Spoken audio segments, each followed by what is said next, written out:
Meus caros amigos e amigas, vocês estão no canal Espiritismo Explicado, eu sou o Lazarino Barbo. Antes de começar nosso vídeo de hoje, eu vou te pedir que ajude o nosso canal a crescer, inscreva-se no nosso canal, compartilhe com seus amigos, ative o sininho das notificações para que o YouTube possa avisar você dos novos vídeos. No estudo número 5 da série Estudando a Mediunidade, este vídeo que nós colocamos ontem em nosso canal, no estudo foi citado uma história escrita pelo espírito Humberto de Campos, que é a história de um médium e que serve de exemplo para todas as pessoas que estão aí na senda da mediunidade, como uma advertência para as quedas possíveis que podem envolver a vida de qualquer um de nós, principalmente no exercício da mediunidade, que está sujeita a tantas tentações e a tantas dificuldades de condução. Humberto de Campos conta a seguinte história. As observações interessantes sobre a doutrina dos espíritos sucediam-se umas às outras, quando um nosso amigo, velho lidador do espiritismo no Rio de Janeiro, acentuou gravemente: em espiritismo, uma das questões mais sérias é o problema do médium.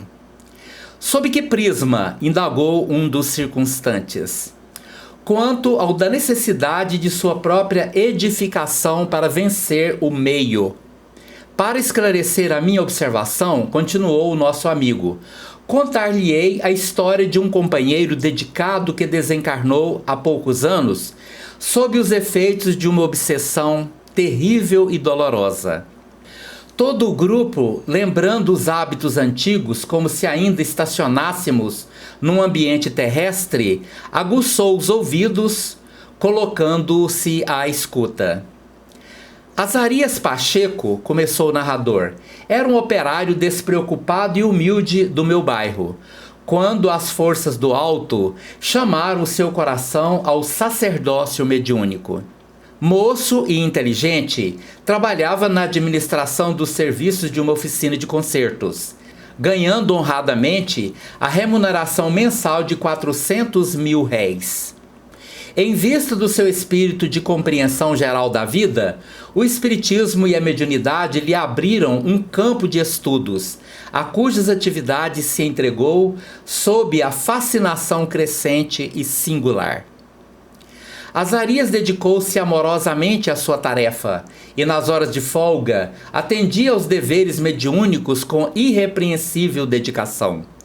Elevados mentores do alto forneciam lições proveitosas através de suas mãos. Médicos desencarnados atendiam por ele a volumoso receituário. E não tardou que o seu nome fosse objeto de geral admiração. Algumas notas de imprensa evidenciaram ainda mais os seus valores medianímicos e em pouco tempo a sua residência humilde povoava-se de caçadores de anotações e de mensagens. Muitos deles diziam-se espíritas confessos, outros eram crentes de meia convicção ou curiosos do campo doutrinário. O rapaz, que guardava sob a sua responsabilidade pessoal numerosas obrigações de família, começou a sacrificar primeiramente os seus deveres de ordem sentimental, subtraindo à esposa e aos filhinhos as horas que habitualmente lhes consagrava na intimidade doméstica. Quase sempre cercado de companheiros, restava-lhe apenas as horas dedicadas à conquista de seu pão cotidiano, com vistas aos que o seguiam carinhosamente pelos caminhos da vida. Havia muito tempo perdurava semelhante situação em face de sua preciosa resistência espiritual no cumprimento de seus deveres. Dentro de sua relativa educação medianímica, Azarias encontrava facilidade para identificar a palavra de seu guia sábio e incansável, sempre a lhe advertir quanto à necessidade de oração e de vigilância. Acontece, porém, que cada triunfo multiplicava suas preocupações e os seus trabalhos. Os seus admiradores não queriam saber das circunstâncias especiais de sua vida. Grande parte exigia as suas vigílias pela noite adentro, em longas narrativas dispensáveis. Outros alegavam os seus direitos às exclusivas atenções do médium. Alguns acusavam-no de preferências injustas, manifestando o gracioso egoísmo de sua amizade, expressando o ciúme que lhes ia na alma. Em palavras carinhosas e alegres, os grupos doutrinários disputavam-no.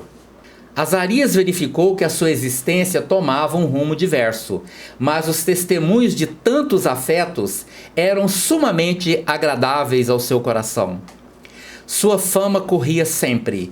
Cada dia era portador de novas relações e novos conhecimentos. Os centros importantes começaram a reclamar a sua presença e de vez em quando surpreendiam-no as oportunidades das viagens pelos caminhos de ferro em face da generosidade dos amigos, com grandes reuniões de homenagens no ponto de destino. A cada instante um admirador o assaltava. Azarias, onde trabalha você? E ele respondia, numa oficina de concertos. Quanto ganhas por mês? 400 mil réis, respondia Azarias. Mas isso é um absurdo. Você não é criatura para um salário como esse. Isto é uma miséria. Em seguida outros ajuntavam. Azarias, não pode ficar nessa situação.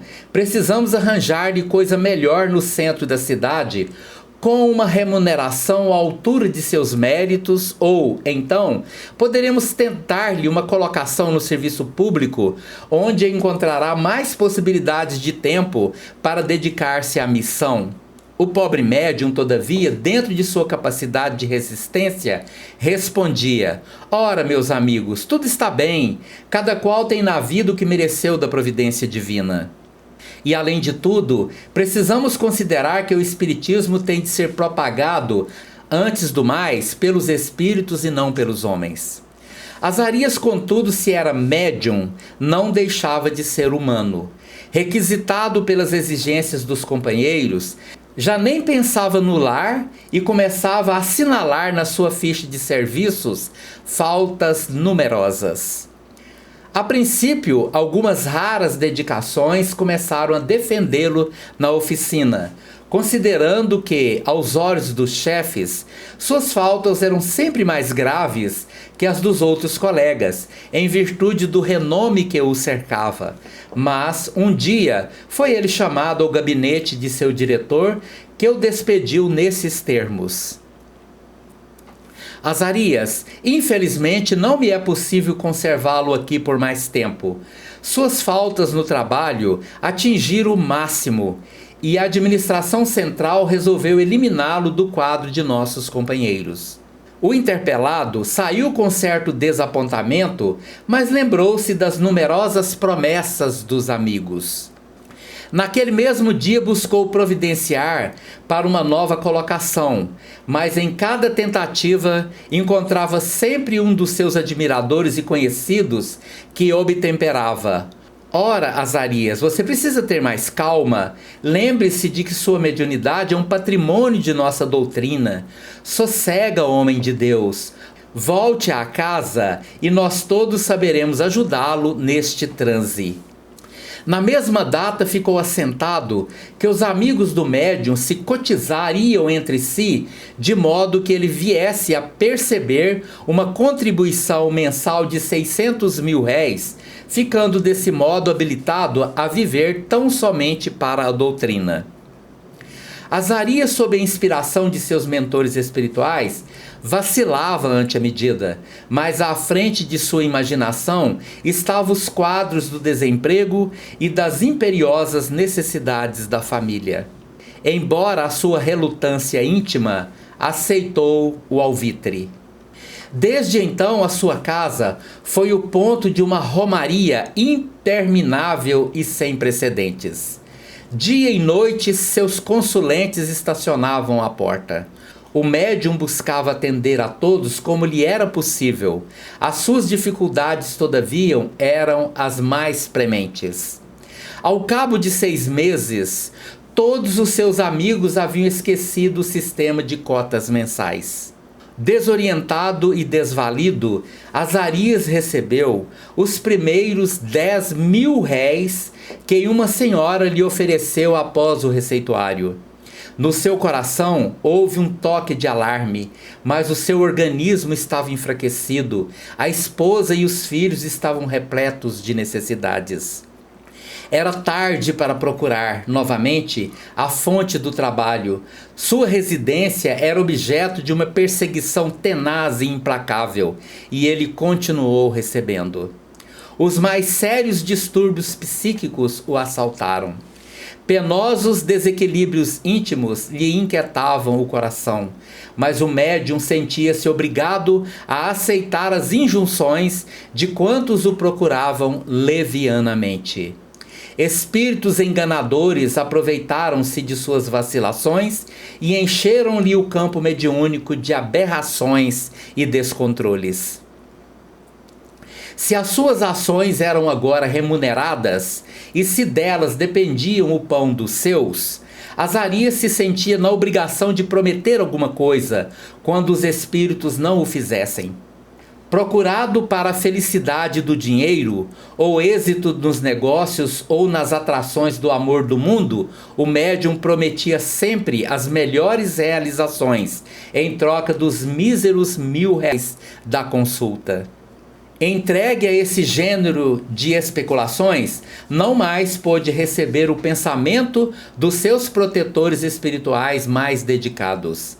Experimentando toda sorte de sofrimentos e humilhações, se chegava a queixar-se de leve, havia sempre um cliente que lhe observava: "Que isso, seu Azarias? O senhor não é médium? Um médium não sofre essas coisas." Se alegava cansaço, outro objetava de pronto, ansioso pela satisfação de seus caprichos: "É a sua missão, seu Azarias, não se esqueça da caridade." E o médium, na sua profunda fadiga espiritual, concentrava-se em vão, experimentando uma sensação de angustioso abandono por parte dos seus mentores dos planos mais elevados. Os seus amigos da véspera piscavam então os olhos, falando em voz baixa após as despedidas. "Você já notou que o Azarias perdeu de todo a mediunidade?" dizia um deles. "Ora, isso era esperado", redarguiu o outro. "Desde que ele abandonou o trabalho para viver à custa do espiritismo, não podíamos aguardar outra coisa." Além disso, exclamava outro do grupo, "todos os vizinhos comentam a sua indiferença para com a família, mas de minha parte sempre vi no Azarias um grande obsediado." O pobre do Azarias perverteu-se. Falava ainda um companheiro mais exaltado: "E o médium nessas condições é um fracasso para a própria doutrina." "É por essa razão que o espiritismo é tão incompreendido", sentenciava ainda outro. "Devemos tudo isso aos maus médiuns que envergonham os nossos princípios." Cada um foi esquecendo o médium com a sua definição e a sua falta de caridade. A própria família o abandonou à sua sorte, tão logo haviam cessado as remunerações.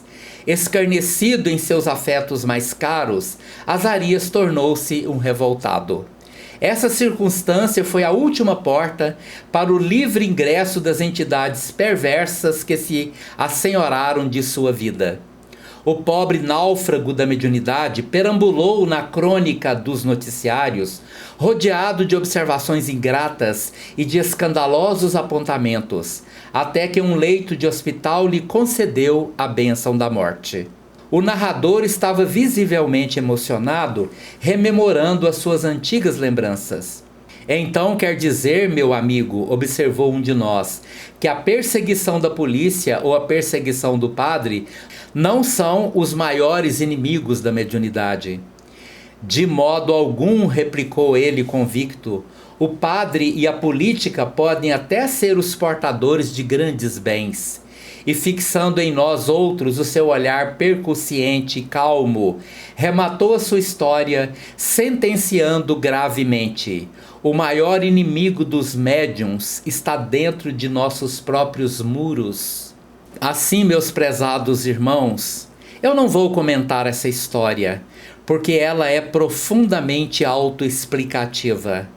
Ela nos coloca às claras os perigos que rodeiam o médium, o orgulho, a vaidade, a invigilância, que pode arrebatar a mediunidade, destruindo a vida do médium e fazendo com que ele perca a oportunidade de usar a mediunidade para o amor, a caridade verdadeira, não esperando absolutamente nada em troca.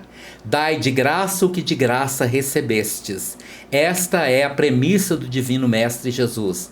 A mediunidade não é um prêmio à nossa evolução, é uma ferramenta para que possamos usar, se soubermos, se resistirmos às tentações, para o nosso próprio benefício, em busca da conquista do amor e da sabedoria, que são os dois únicos fundamentos que viemos buscar neste mundo. Muito obrigado pela sua atenção. Se você gostou desse vídeo, deixa aí o seu like. Muito obrigado por você estar aqui.